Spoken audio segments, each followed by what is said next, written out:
रिचिमा bottom जी USA से। राधे राधे। राधे राधे महाराज जी। महाराज जी, मेरा मन बहुत जल्दी डिटैच हो जाता है। विरक्त हो जाता है किसी से। मतलब जैसे एक अटैचमेंट होता है, तो मतलब अगर अगर कोई थोड़ा भी हार्ट कर दे इनको, मतलब ठेस पहुंचा दे, तो मेरा मन उससे अटैचमेंट बिल्कुल खत्म हो जाती है। चाहे वो मुझे कितना भी प्यार करता रहे, फिर मेरा मन वैराग्य की तरफ जा रहा है। ये मैं जानना चाह रही हूँ कि क्या ये सही है, क्या मेरा मन। नहीं, वो जाता फिर कहाँ है? वैराग्य के बाद एक रास्ता कि मैंने ये रास्ता छोड़ा तो ये रास्ता पकड़ा, तो जाता कहाँ है मन पे? केवल प्रतिकूलता से, हम उसको अपनी शास्त्रीय भाषा में कह रहे हैं, हमें जहाँ प्रतिकूलता मिलती तो मेरा मन राग रहित हो जाता है। फिर वो अनुराग कहाँ धारण करता है? क्योंकि उसको कहीं ना कहीं स्थान चाहिए।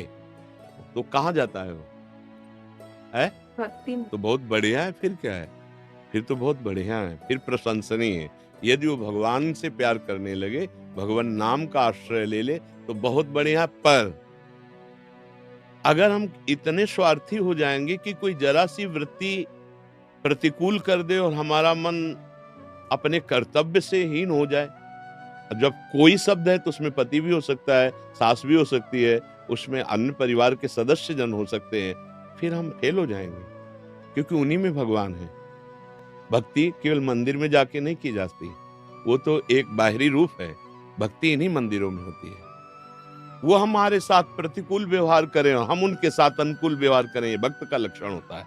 करत जे अनसहन निंदक तिन्हों पे अनुग्रह कियो। जो अनसहन मतलब तुम्हारे को खुशी देखना उनको पसंद नहीं है, तुम लाख सेवा करो, उनको स्वीकार नहीं हो, तुम्हारी निंदा करेंगे, तब तुम उनकी अगर सेवा कर ले गई तो भगवान पर विजय प्राप्त कर लेंगे, भगवान को रिझा लेंगे।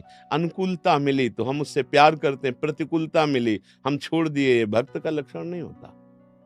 कर्तव्य का अपने पालन करने के लिए अनुकूलता प्रतिकूलता दोनों में समान भाव रखना होगा। सुख दुखे समय कृत्वा लाभा लाभो जया जयो, तब आपकी भक्ति पुष्ट होगी। ये तो एकदम स्वार्थ का खेल हो जाएगा सखी, जिससे हमारे भगवान कभी संतुष्ट नहीं होंगे। श्री भगवान कपिल देव जी की बात, हे माता देवहूति जी से कहते हैं, जो मनुष्य मेरे श्री विग्रह की अच्छे अच्छे पदार्थों से अर्चना वंदना करता है, पर मैं ही सबके हृदय में विराजमान हूं, उनसे द्रोह करता है, उनसे द्वेष करता है, उसकी ऐसी पूजा होती है मैं स्वीकार नहीं करता, जैसे राख में किया हुआ हवन। ये स्पष्ट बात समझ लीजिए। आपके जो निज जन संबंधी हैं, उनके हृदय मंदिर में भगवान विराजमान है। हो सकता है मायाकृत स्वभाव के कारण वो आपके साथ, आप अनुकूल व्यवहार करते हैं, वो प्रतिकूल व्यवहार करेंगे। आपको सह जाना है और अपने कर्तव्य का पालन करना है, इसी से भक्ति पुष्ट हो जाएगी और भगवान की प्राप्ति हो जाएगी। नहीं तो हम अनुकूलता प्रतिकूलता की थपेड़े खाते खाते बहुत जन्म व्यतीत हो गए। अब हमको समता लानी है। हमारे साथ जो प्रिय व्यवहार करता है उससे भी हमें प्रीता नहीं रखनी, भगवत भाव रखना है। अगर हम उससे प्रीता रखेंगे तो फंस जाएंगे। ममता नहीं रखनी किसी से, पर हमें प्यार बहुत जोर का करना है, पर अंदर देखते हुए प्रभु को। पति के रूप में मेरे भगवान है, मैं अपने भगवान के विरुद्ध कैसे चल सकती हूँ? वो मेरा अपमान करें, वो मुझसे कटु व्यवहार करें, पर मैं अपने कर्तव्य का त्याग नहीं करूंगी, क्योंकि मेरे भगवान उसके हृदय मंदिर में। अगर वो चरण न चूमने लगे तो बताओ, चरण छूने लगेगा। तो रत्नावती जी का विरोध किया, माधव सिंह राजा थे अपनी निष्ठा में, तो एक दिन वो आके चरण पकड़ लिए और कहा, देवी तुम पत्नी जरूर मेरी हो, लेकिन आज से मैं तुम्हें गुरु मानता हूं, क्योंकि मैं तुम्हें जो समझ रहा था तुम वो नहीं हो, तुम एक महान देवी शक्ति युक्त हो, मैं हार गया, मैं तुम्हारी शरण में हूं। ऐसा मीरा जी के चरण पकड़े उनके पति ने, देवी मैं समझ नहीं पाया, आप मेरी गुरु हो। तो ऐसा हम भक्ति का प्रभाव दिखा दे। देखो, प्रतिकूलता को जो सह नहीं पाता वो कभी भक्त हो ही नहीं सकता। अगर हम प्रतिकूलता नहीं सह पाएंगे तो हम भगवत रस हृदय में नहीं धारण कर पाएंगे। एक साधारण मिट्टी से उदाहरण लीजिए। कुम्हार मिट्टी को खोद के लाता है, इसके बाद उसकी पिटाई करता है, कहीं कोई कंकड़ न रह जाए, इसके बाद जल डाल के उसे रौंदता है, रौंदने के बाद अपने अनुकूल बनाकर चाक पे चढ़ाता है, चाक में जो मन आया वो आकार देता है, आकार देने के बाद उसे धूप में सुखाता है। इतने से भी तसल्ली नहीं हुई, अब आवे में रख के पकाता है और पकाने के बाद बाजार में ले जाता है और ठोक बजा के कहता है इतने के दूंगे। अब देखो उसको, एक पात्र पक्का रस डालने योग्य तब बना जब उसको इतना, और हम प्रेम रस सहने के लिए जब चले तो हमें प्रतिकूलता, हमें अपमान, हमें निंदा क्या नहीं सहन करना चाहिए?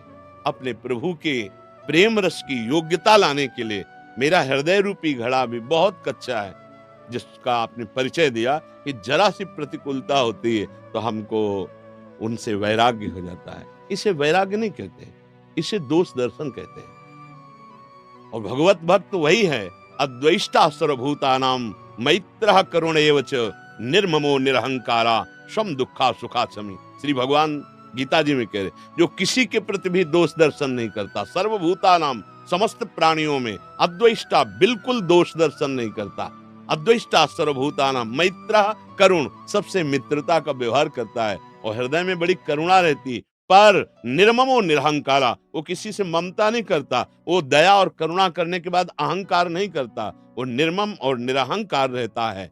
निर्ममो निरहंकारा सम दुखा सुखा क्षमी, जो सुख और दुख में समान भाव रखता है, दूसरे के द्वारा किए हुए अपराध को क्षमा कर देता है, ऐसा भक्त मुझे प्राणों से प्रिय है। श्री भगवान, तो आप ऐसे बनो, इतने कमजोर क्यों बनो?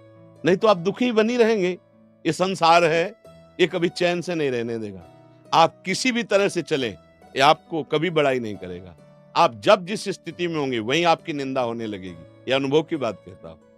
संसार तुम्हें सम्मान दे ऐसी आशा छोड़ दीजिए, संसार तुम्हें भला कहे ऐसी आशा छोड़ दीजिए।